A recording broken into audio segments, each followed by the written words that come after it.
dessa sala, todo mundo sabe o que é o valor, quantidade de trabalho socialmente necessário, e que depois o processo histórico cria a moeda, e que a moeda vai evidentemente facilitar as trocas, todas aquelas coisas nós sabemos. Mas a gente também sabe que além de facilitar a troca, a moeda é reserva de valor. E no momento em que a gente pensa que ela é reserva de valor, houve uma inversão.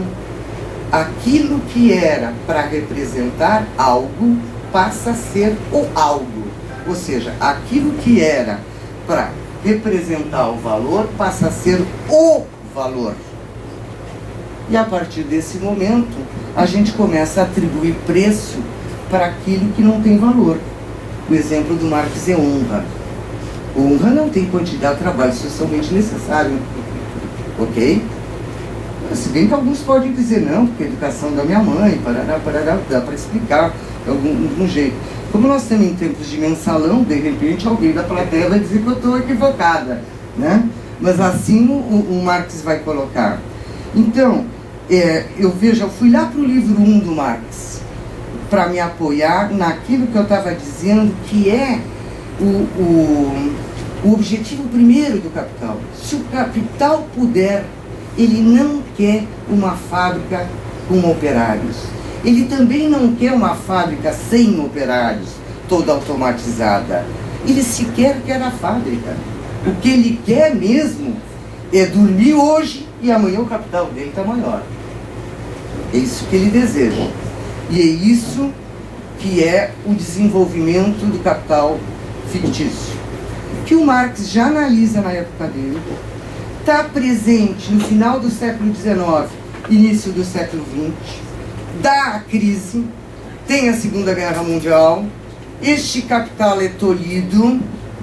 Então, durante todos aqueles 30 anos, esse capital fica meio que engessado, ele não está morto, ele está engessado, tá bom?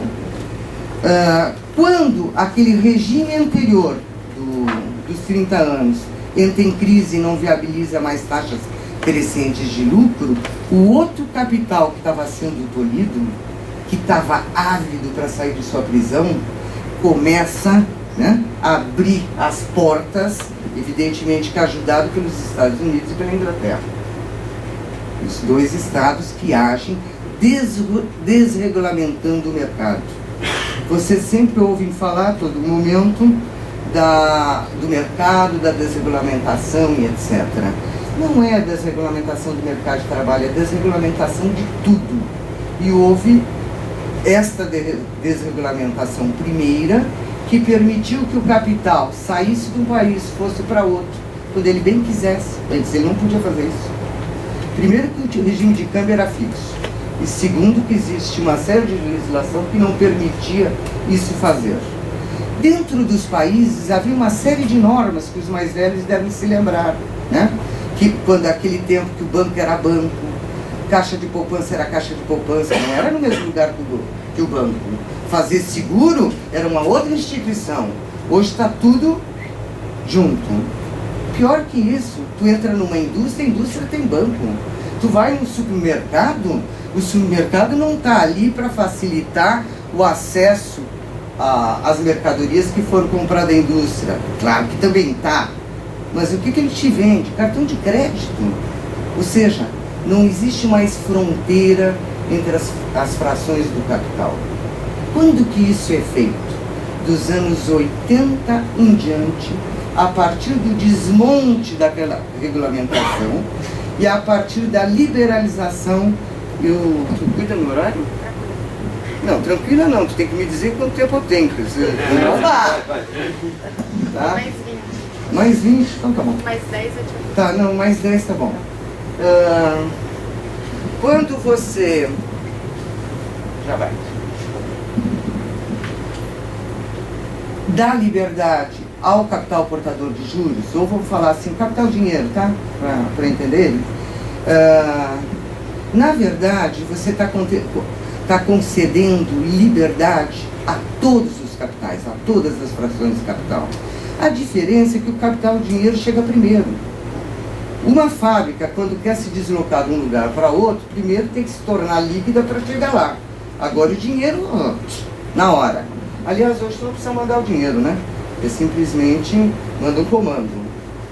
Até isso temos. Assim como, né? Pagamos tudo com plástico, não é assim?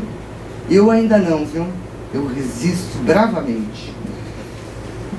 Mas alguma que outra coisa já estou pagando com um dinheirinho de plástico. Bom, quando essa liberalização é colocada, então deixa eu insistir, você tá dando as condições para que o conjunto do capital industrial, chamado capital função, capital comercial e o capital portador de juros, vá para onde ele bem queira. Casa com as mudanças geopolíticas, com a dissolução da União Soviética. Vejam, toda aquela parte que fica lá discutindo a Revolução Russa, parará, né? Toda aquela parte estava interdita para o capital. O mundo nada mais era do que a Europa e os Estados Unidos, se vocês pensarem, antigamente. Antigamente a questão, nos anos 80, por quê? Porque nós não contávamos. Não vai me dizer que a América Latina contava no cenário internacional, mesmo em termos de troca de mercadoria, de fluxo de capital, não contava nada. Canadá, por favor, Canadá é lindo, maravilhoso, mas também não conta muito, tá? A África, então, se hoje ela sequer existe, mas já está começando a existir, imagina naquela época. Você tinha, então, tudo aquilo interdito e ainda tinha a China, que é enorme, interdita. Então, o mundo era muito pequeno. Quando a dissolução da União Soviética e muda, os países satélites se alteram, mudam politicamente, aquilo ali é um campo virgem para a entrada do capital. Logo depois, a China entra na Organização Mundial do Comércio. E a partir desse momento, aquilo que o Marx escreve no Capital, de fato acontece. O capital, ele se mundializa. Não é por acaso que o Chenet chama de mundialização do capital. Se mundializa porque ele vai para qualquer canto do mundo, com liberdade de ir e vir, como nunca antes tinha realizado. Mas não é só por isso, é porque o mundo, de fato, agora coincide com o próprio mundo. Certo? Isso vai criar uma situação terrível para nós trabalhadores, né? Que também, pela primeira vez na vida, os trabalhadores vão estar em concorrência no plano mundial. Vejam, quando a gente estuda Marx, quando a gente, por exemplo, estuda a transformação do valor em preço de produção, que nada mais é que a explicação do Marx da equalização da taxa de lucro, o pressuposto do Marx para dizer que havia uma tendência a que a taxa de lucro fosse igual entre os vários setores da economia, o pressuposto era a concorrência. Só que ele estava analisando isso no século XIX. E se nós compararmos com a realidade de hoje, a concorrência é extremamente mais exacerbada, do lado do capital. E do lado dos trabalhadores o mesmo ocorre, ao ponto dos empresários dizerem, aqui não acontece tanto, né? Aqui acontece entre regiões, mas na Europa, antes da crise, os empresários simplesmente diziam assim, não quer essas condições de trabalho? Não quer esse nível de salário? Não tem problema, me vou para a Tchecoslováquia, me vou para a China, como fizeram, e é o fenômeno da deslocalização. Várias fábricas, né? Só tem a matriz na Europa e a produção foi deslocalizada. Tá certo? Eu não vou tratar do processo de precarização da força de trabalho, porque ela é evidente, né? As taxas de desemprego elevadas, trabalho de tempo parcial, trabalho por contrato por tempo determinado. Você tem uma série de coisas que levam a concluir que o mercado de trabalho é um outro mundo quando comparado ao período anterior. Tá? E lembrem-se, as taxas de desemprego de hoje, que são escandalosas, elas foram escandalosas durante todo este tempo. Se vocês pegarem os dados de 1973, quando as taxas de desemprego eram 1, qualquer coisa, começaram a subir e nunca mais voltaram. Não precisou esperar o ano de 2008 para serem elevadas, tá? Apenas uma curiosidade, porque eu gosto de dar esse número. Todo mundo fala da taxa de desemprego da Espanha de hoje, né? 25%. Em 83 era 22,4%. Certo? Logo, não estou descartando a gravidade da crise, né? Nesse momento. Bom, mas então eu estava chamando a atenção para a exacerbação da concorrência, ao mesmo tempo a exacerbação da concorrência entre trabalhadores, que facilita a precarização do trabalho, que facilita o aumento da exploração do trabalho, como todos nós sabemos. Agora, curiosamente, a taxa de lucro não conseguiu recuperar os níveis do final dos anos 60.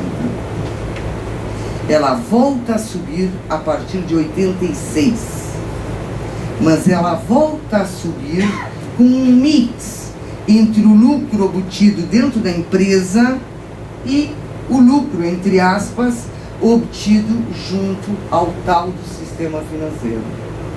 Por quê? Porque neste período todo, ao mesmo tempo em que havia uma pressão contra os trabalhadores para tentar recuperar a taxa de lucro, enquanto a taxa de lucro não se recuperava, o capital, evidentemente, parado que não vai ficar. E também capital dinheiro não se queima. Então ele tinha que se dirigir para algum lugar. E ele se dirige. Primeiro, desde os anos 70 há uma explosão dos títulos públicos. Há um crescimento do endividamento nos anos 70 em todas as economias, né?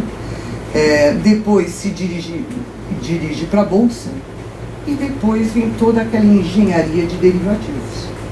Eu estou falando de 3 modalidades, quer dizer, são as três que podem existir, que são características de capital fictício.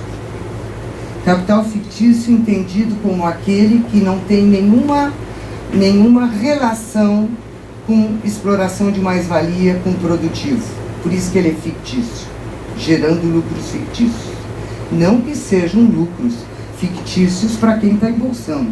Para quem está embolsando é muito real aquele lucro. Mas ele é fictício na medida que, quando há um abalo, o que acontece com a bolsa? Cai. Por que ela cai? Porque ela estava descolada da sua base real material. Tá? E a mesma vai acontecer com os derivativos, que nós todos viramos expert depois da crise de 2008. Né? Vejam, a Bolsa, eu só preciso explicar uma coisa, senão vão achar que eu estou falando mal da Bolsa em geral. A Bolsa sempre foi um instrumento de captação de recursos para quando uma empresa quer investir.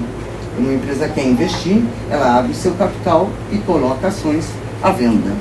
Mas isso tem toda a ligação com o produtivo.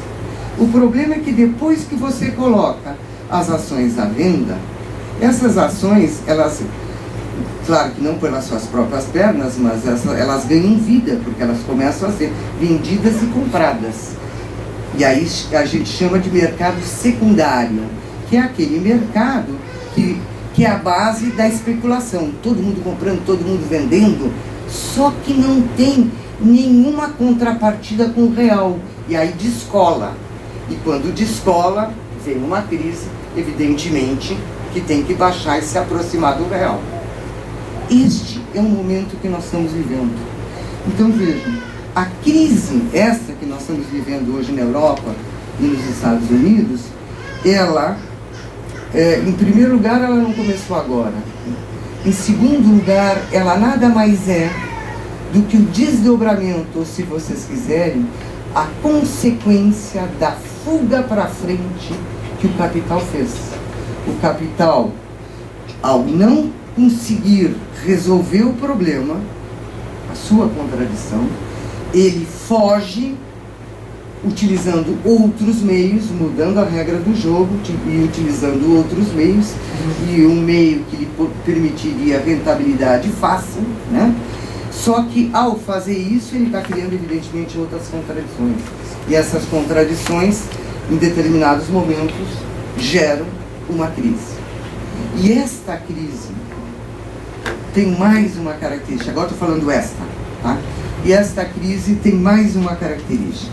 Pessoal, eu esqueci o óculos na minha casa. Então vou ver se eu consigo ler o número que eu escrevi aqui.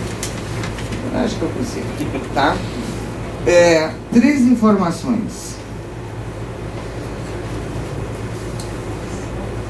Veja, quando há uma crise capitalista, tem que queimar capital. Porque a crise está dizendo que tem capital demais, tá? Que tem mercadoria demais, o que nós chamamos de crise de superprodução. Então, há que queimar capital, tem que destruir capital. Assim que são as sucessões de crise no capitalismo. Tudo bem que a última, aquela pesadona, foi resolvida com a Segunda Guerra. Com isso eu não quero dizer que necessariamente tem que ter uma guerra, mesmo porque não dá para ter guerra agora, né? Se tiver uma guerra, destrói o mundo. Mas tem autores que dizem que a guerra mundial, ela foi substituída por uma situação de guerra permanente. Se vocês repararem, nós estamos em guerra todo o tempo. E a indústria armamentista está a todo vapor. É a única que garante lucros. Por quê? Porque tem um comprador garantido. E incentivos. Mas isso é outra história. O que eu queria chamar a atenção para vocês é o seguinte. Num primeiro momento, quando começou a crise em 2008, saíram várias informações de alguma queima de capital. Em 2005, os títulos públicos eram 22 trilhões. Em 2011, 41. Cadê a queima? Entendeu? Em vez de diminuir, queimar, aumentou. O que eu escrevi aqui do lado? Ativos financeiros. Ativos financeiros eram, em 2005, 24, em 2011, 35. Cadê a queima? Agora aqui deve ser valor de mercado das empresas cotadas em bolsa. E esse aqui era 43, e aqui está 45? Isso. 45. Aqui realmente teve uma baixa e depois cresceu de novo.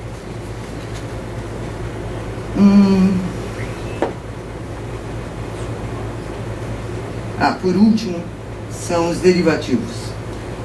247 trilhões de dólares 640. Para 647 trilhões de dólares. Entendeu? Ou seja, nós estamos fazendo... Nós não, né? Eu fora. Tá bom. A mesma coisa do que antes. E pior, né? Eu, antes de vir para cá, eu recebi um e-mail de um amigo da França, indignadíssimo, o Remy Herrera, uma pessoa extremamente revolucionária, ele dizendo que o governo tinha acabado de aprovar 7 bilhões de euros para Peugeot SA, né? Para quê? Para segurar a Peugeot e para os bancos que financiam a Peugeot. A rigor, é para financiar os bancos que vão perder se a Peugeot fechar. Só que, ao mesmo tempo, a Peugeot disse o quê? Que vai demitir milhares de trabalhadores. É a mesma coisa que nós vimos acontecendo na Espanha, na Grécia, que nada mais foi. Aquilo lá não é endividamento. Em primeiro lugar, não é de responsabilidade da população, mas muito menos do Estado. Aquilo lá simplesmente foram operações para salvamento dos bancos. Os mesmos bancos que têm esses ativos financeiros que aqui eu mencionei. Os mesmos bancos que, quando foram auxiliados no auge da crise, e principalmente nos Estados Unidos, tá? Onde foi maior, eles pegavam o dinheiro que o Estado estava dando, o Estado estava concedendo o recurso para criar liquidez. Está todo mundo me entendendo? Na época de crise, a liquidez dá uma encolhida. Aí o governo chega, aí o governo chega e injeta dinheiro ou diminui o compulsório, são formas de ampliar a disponibilidade de recursos, né? E aí o que o banco faz? Imagina que eu vou emprestar dinheiro, eu, hein? Com essa insegurança toda que está aí, o que eu vou fazer é comprar títulos do governo.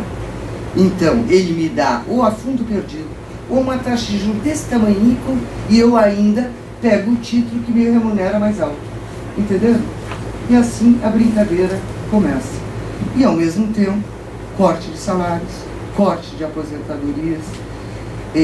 Eu falo para os meus alunos, e vou falar aqui porque eu realmente acho que tem que ser falado. O que nós estamos assistindo na Europa não teve nenhum momento paralelo na América Latina. E olha que a gente viveu todo o período da dívida externa. Nós vivemos o período da ditadura militar, se vocês quiserem, mas, antes disso, mas nós vimos arroz salarial, problema todo o tempo. Mas nunca vimos nenhum ditador propor no Congresso Nacional redução de salário nominal. Sabe, chegar lá e dizer, tem que cortar os salários em 10%.